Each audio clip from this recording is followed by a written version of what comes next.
सभी, welcome back to my YouTube channel. मैं आपके लिए आज रिटायरमेंट का क्वेश्चन लेके आई हूँ 6 मार्क्स का, जो एग्जाम में आता है, इंपॉर्टेंट है। तो इसको हम करेंगे। इसमें क्या दिया हुआ है, देखिए क्वेश्चन मैंने कॉपी कर दिया है। जो इंपॉर्टेंट चीजें हैं, एक्स वाई जेड फर्म में पार्टनर्स हैं वो इक्वली शेयर करते हैं। 3 पार्टनर्स हैं तो किसमें आ जाएगा ये 1-1-1। इसमें क्वेश्चन साइलेंट गिवन है, क्वेश्चन में कुछ भी नहीं कह रखा है। तो हमारा कौन रिटायर हो रहा है, जेड रिटायर हो रहा है। तो न्यू रेशियो कितना हो जाएगा, इसको हाइड कर देंगे, 1:1 न्यू रेशियो हो जाएगा। वैसे इस क्वेश्चन में न्यू रेशियो की नीड नहीं पड़ेगी। और गेनिंग रेशियो भी कितना हो जाएगा, 1:1। जब क्वेश्चन साइलेंट होता है रिटायरमेंट में, तो जो रिटायर हो रहा होता है पार्टनर से हाइड कर दीजिए, आपका न्यू रेशियो निकल जाएगा, गेनिंग रेशियो भी कैलकुलेट हो जाएगा। इसमें गुडविल नहीं गिवन है। गुडविल हमें कह रखा है कि एवरेज प्रॉफिट मेथड से निकालनी है। 3 सालों का एवरेज प्रॉफिट दिया हुआ है और आपको एवरेज प्रॉफिट मेथड से निकालनी है। तो मैंने ये भी कैलकुलेट कर ली। एवरेज प्रॉफिट कैसे निकालेंगे, तीनों सालों के ईयर्स को प्लस करा, डिवाइडेड बाय 3, 1,05,000 आ गया। इनटू क्या होता है, number of year purchase. Number of year purchase हमें 1 दिया हुआ है, तो 1,05,000 पूरे फर्म की गुडविल आ गई। इसमें से जो रिटायर हो रहा है उसके शेयर की गुडविल की हमें नीड पड़ेगी, वो मैंने कैलकुलेट कर ली। इसका शेयर कितना है जो रिटायर हो रहा है, 1/3। तो इसका 1/3 कर दिया मैंने, 35,000 आ गया। आई होप यहाँ तक समझ में आ गया होगा। उसके बाद हमारे पास क्या बनता है, सबसे पहले हम जैसे उसमें एडमिशन में करते थे, same revaluation account as it is बनाएंगे। रिवैल्यूएशन अकाउंट में पहला पॉइंट कह रहा है ये freehold property was to be valued at 5,80,000। मैंने आपको बताया हुआ है, अगर एट दिया हुआ है या 4 दिया हुआ है, आपको 2 दिया हुआ है, सॉरी एट या 2 दिया हुआ है, तो हमें ये वाली वैल्यू ये बैलेंस शीट में आएगी। तो रिवैल्यूएशन अकाउंट में हमारा इसका डिफरेंस आता है। देखो फ्री होल्ड प्रॉपर्टी के लिए क्या कह रखा है, ऊपर 4 लाख की है और कितने की हो गई उसकी वैल्यू, अब 5,80,000 की। तो नई वैल्यू बढ़ गई, तो हमें क्या हो गया, फायदा हो गया। तो फायदा किधर आएगा रिवैल्यूएशन अकाउंट में, बाय में। तो कहां जाएगा ये पर्टिकुलर अमाउंट, ऊपर डाल देंगे हम लोग। आप लोग इंटेलिजेंट बच्चे हैं, आप खुद भी डाल सकते हैं। बाय फ्री होल्ड प्रॉपर्टी कितने की है हमारी फ्री होल्ड प्रॉपर्टी, 1,80,000 की, वो यहाँ पर आ जाएगी हमारे पास। उसके बाद कह रहे हैं investment are to be valued at 47,000। Investment की वैल्यू 47,000 हो गई। ऊपर वैल्यू कितने की दी हुई है, 50,000 की। हमें क्या हो गया, 3,000 का लॉस हो गया। मैंने आपको इसके लिए बताया हुआ है, हमारे पास रिजर्व रखा होता है। अगर रिजर्व रखा होता तो मेरे वैल्यूएशन अकाउंट में नहीं डालना पड़ता, लेकिन इस क्वेश्चन में रिजर्व नहीं दिया हुआ, तो कहां से पूरा करेंगे इसका लॉस, रिवैल्यूएशन से। तो 3,000 का लॉस इसमें डाल दीजिए टू इन्वेस्टमेंट। इधर आ जाएगा, नुकसान हो गया, हमारे एसेट्स की वैल्यू कम हो गई 3,000 से, इधर आ जाएगा। सेम टू सेम जैसे हमने एडमिशन में बनाया था रिवैल्यूएशन, वही चल रहा है, कोई फर्क नहीं है इसमें।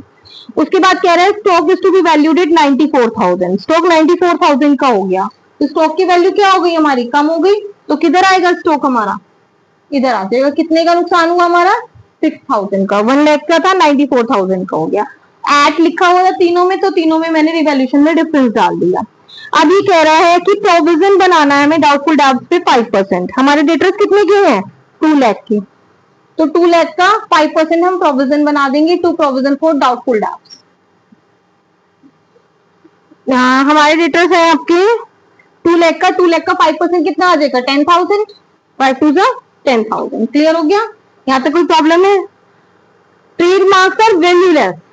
ट्रेडमार्क्स हमारे क्या होते हैं, एसेट्स होते हैं, उसकी वैल्यू खत्म हो गई, वैल्यूलेस हो गई, कोई वैल्यू ही नहीं बची। तो सारा का सारा हमारा क्या हो गया, 20,000 के ऊपर सारा का सारा हमारा क्या हो गया, नुकसान हो गया। तो 20,000 पूरा का पूरा इधर आ जाएगा। उसके बाद कह रहा है एक item 12,000 included in creditors is not likely to be claimed.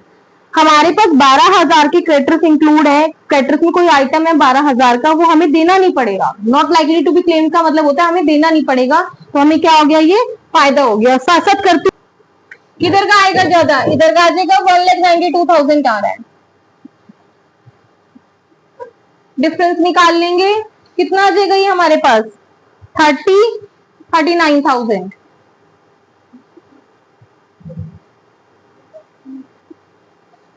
One 1,92,000 है हमारे पास। इसमें से हम क्या माइनस करेंगे, 39,000। 1,50,000 आ जाएगा प्रॉफिट हमारा। पीएल ट्रांसफर टू किस किस में ट्रांसफर करेंगे, एक्स वाई एंड जेड में। ये आ गया हमारे पास 1,50,000। इसको किस में रेशियो में बांटेंगे, ओल्ड पार्टनर्स में, ओल्ड रेशियो, ओल्ड पार्टनर्स में तीनों में बांटेंगे और ओल्ड रेशियो में। तो सीधा डिवाइडेड बाय 3 कर देती हूँ मैं, क्योंकि बराबर बटेगा। 51,000 51,000 51,000 आ गया। यहाँ तक हमारा बिल्कुल सेम है जैसे हम एडमिशन करते हैं, सेम, कोई भी चेंज नहीं है। रिवैल्यूएशन अकाउंट में एडमिशन और रिटायरमेंट में चॉइस आती है एग्जाम में, लेकिन आप फिर भी दोनों करके जाना, कई बार कंफ्यूजन हो जाता है एग्जाम में हमें कौन सा अटेम्प्ट करना पड़े, तो आपके पास चॉइस बच जाएगी। अगर आप एक ही करके गए कंसेप्ट तो आपके पास चॉइस खत्म हो जाएगी वहां। Partners capital account partners capital account में 3 पार्टनर्स के अकाउंट बनेंगे, एक्स वाई जेड, इधर भी एक्स वाई जेड।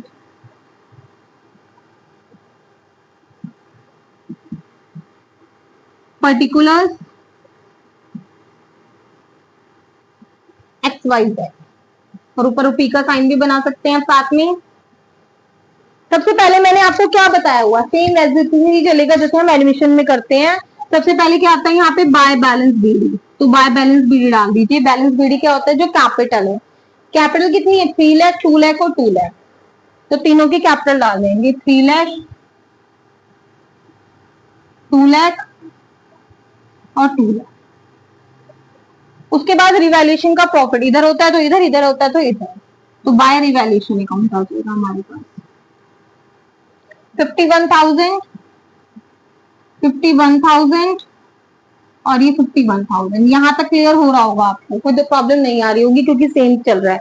उसके बाद मैंने आपको बताया हुआ, पहले नंबर पे हमने बैलेंस बीडी डाला, दूसरे नंबर पे हमने रिवैल्यूएशन का प्रॉफिट डाला, तीसरे नंबर पे बैलेंस शीट में जितनी भी चीजें बांटने वाली है वो खत्म कर देंगे। इधर लायबिलिटी साइड में क्या दिख रहा है बांटने के लिए, जनरल रिजर्व, जनरल रिजर्व को बांट देंगे, 60,000 का है, डिवाइडेड बाय 3 कर दीजिए, क्योंकि ऑल पार्टनर्स में ऑल रेशियो में बटेगा। उसमें क्या बचता था नए पार्टनर में कुछ नहीं आता था, इसमें सारे ही ओल्ड है तो सब में बटेगा, बस ये डिफरेंस है इसमें। बाय जनरल रिजर्व 60,000 का है, 20,000 आ जाएगा आपके पास, और कुछ नहीं है। लाइबिलिटी साइड में पीएफ है, पीएफ बच्चे कंफ्यूज हो जाते हैं, ये भी बांटना है, नहीं ये नहीं बांटना होता। उसके बाद इधर गुडविल गिवन है, गुडविल को भी बांट देंगे, ये रिटर्न ऑफ होती है ना ओल्ड पार्टनर्स में ओल्ड रेशो में, तो हमारी एंट्री आती है ना इसकी, ये हमारा क्या बैलेंस है, डेबिट बैलेंस है, क्रेडिट में जाती है old partners account debit to goodwill, तो 2 गुडविल कर देंगे यहाँ पे। कितनी है गुडविल, 33,000, 11,000 तीनों में आ जाएगी। ये बिल्कुल हमारा सेम चल रहा है जैसे हम उसमें करते हैं, यहाँ तक कोई प्रॉब्लम नहीं होनी चाहिए। अब बस जो गुडविल है ना हमारी ये वाली, इसमें चेंज है, इसकी एंट्री में चेंज है, बाकी सब कुछ सेम कॉपी पेस्ट है, बस उसमें ओल्ड में बट रहा था, इसमें ओल्ड में बटेगा। इधर थी ना गुडविल बैलेंस शीट में एसेट साइड में, अपोजिट साइड में बांट दी मैंने जो बैलेंस शीट में है, क्लियर है। ऊपर होगी गुडविल, ये रिटर्न ऑफ होती है ना, इसकी एंट्री भी करते हैं all partners account debit to goodwill account, clear है। अब देखो 35,000 की हमारी गुडविल है, मैंने इसके शेयर की ही निकाल ली थी। अगर आपको इसमें तो एवरेज प्रॉफिट मेथड से कैलकुलेट करवाई थी, तो मैंने डायरेक्ट इसकी शेयर की यहाँ निकाल ली। अगर आपको एग्जाम में क्वेश्चन में देगा, गुडविल निकाल के भी दे सकता है, goodwill of the firm is to be valued इतनी, तो उसमें से सबसे पहले आप क्या करेंगे, रिटायरमेंट के क्वेश्चन में जो रिटायर हो रहा है उसकी शेयर की गुडविल निकाल लीजिए और उठा के गेनिंग रेशियो में बांट दें। गेनिंग रेशियो कितना होता है, गेनिंग रेशियो 1/2 हो गया, कितना आ जाएगा, ये 35,000 को 2 से डिवाइड कर दीजिए,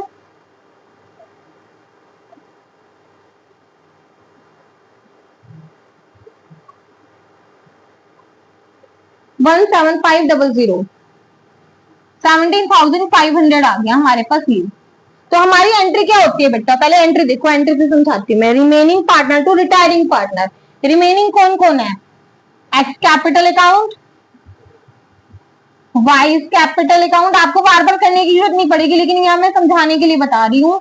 टू जेड कैपिटल अकाउंट, कितनी है इसके हिस्से की गुडविल, 35,000। सबसे पहले आप क्या करते हैं, जो इसके यहाँ लिख देती हूँ नीचे, यहाँ पूरा नहीं आ रहा है, 35,000 इसके शेयर की गुडविल है, उसे उठा के क्या करते हैं, गेनिंग रेशियो में बांट देते हैं। 17,500 इसके हिस्से की आ गई और 17,500 इसके हिस्से की आ गई। अब देखो एंट्री में कैसे जाएगा, मैं थोड़ा सा 11th पे जाती हूँ, अगर आपको कंसेप्ट समझना है तो इस तरह से समझ लीजिए, नहीं तो मैं रटवाने वाला भी तरीका बता दूंगी आपको, लेकिन मैं दोनों तरीके से बता रही हूँ। एक्स और वाई कहाँ है, डेबिट में है, डेबिट में जाएंगे, किस नाम से आएगा ये, टू जेड कैपिटल के नाम से, थर्ड किसमें, लेकिन अमाउंट किसमें आएगा, एक्स और वाई में, कितना कितना, 17,500 और 17,500, क्लियर है। उसके बाद जेड का है, क्रेडिट में है, क्रेडिट में आएगा लेकिन किसके नाम से, बाय एक्स कैपिटल और बाय वाइज कैपिटल। अमाउंट किसमें जाएगा, जेड में, 17,500 और 17,500, बस इसमें एक यही चेंज है। या इसे आप रट भी सकते हैं अगर आपने ऐसे नहीं करना।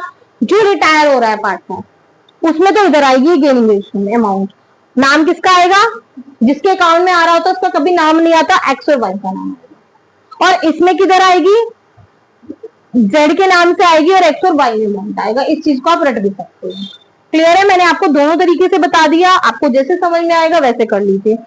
अब ये क्या कह रहा है देखो, अब थर्ड पार्टनर तो हमारा रिटायर हो गया, ठीक है ना, तो थर्ड पार्टनर को तो हम पैसे दे ही नहीं सकते, वो सॉरी बैलेंस शीट कैपिटल तो चलेगी ही नहीं, ठीक है। इसकी जो बैलेंसिंग फिगर है वो इसकी किसके नाम से आएगी? टू जेड्स लोन के नाम से। और बाकी इन दोनों का किसके नाम से आएगा? टू बैलेंस सीडी के नाम से बैलेंस जो आएगा। बस इसमें ये चेंज है गुडविल में और लास्ट में बैलेंस में। और एक सब कुछ ओल्ड पार्टनर्स में बटता है, इसमें ओल्ड में नहीं बटता, ओवल में बटता है। कैसे लगाएंगे? टोटल लगा लीजिए, 3,51,000, 3,71,000, दोनों साइड में 3,71,000 लिख दूंगा। इसको डिफरेंस कर लेंगे,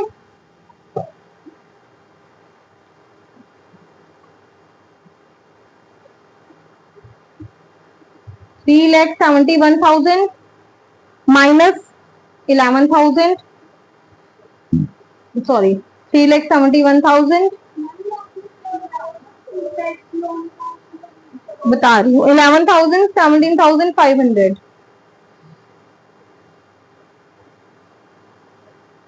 क्या हो रहा है ये? माइनस क्यों नहीं हो रहा? 3,71,000 माइनस 11,000 माइनस 17,500, 3,42,500। जो हम इसका बैलेंस है ना, जेड का बैलेंस सीडी नहीं लिख सकते क्योंकि ये कैपिटल है, कैपिटल तो होगी नहीं, ये तो रिटायर हो गया ना, तो इसके लोन में ट्रांसफर कर दो कि हमें देना है, हमारी लायबिलिटी हो गई है। जो बैलेंस शीट में है ना वो कैपिटल में ना जाके प्लस 2,71,000 हो जाएगा ये।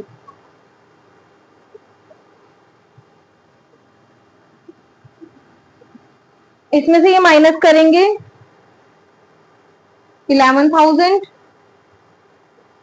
माइनस 17,500, 2,42,500 आ जाएगा ये हमारा। उसके बाद थर्ड वाले का करेंगे, कितना कितना है? 2,51,000 प्लस 20,000 प्लस 17,500 प्लस 17,500, 3,06,000 आया इधर का टोटल।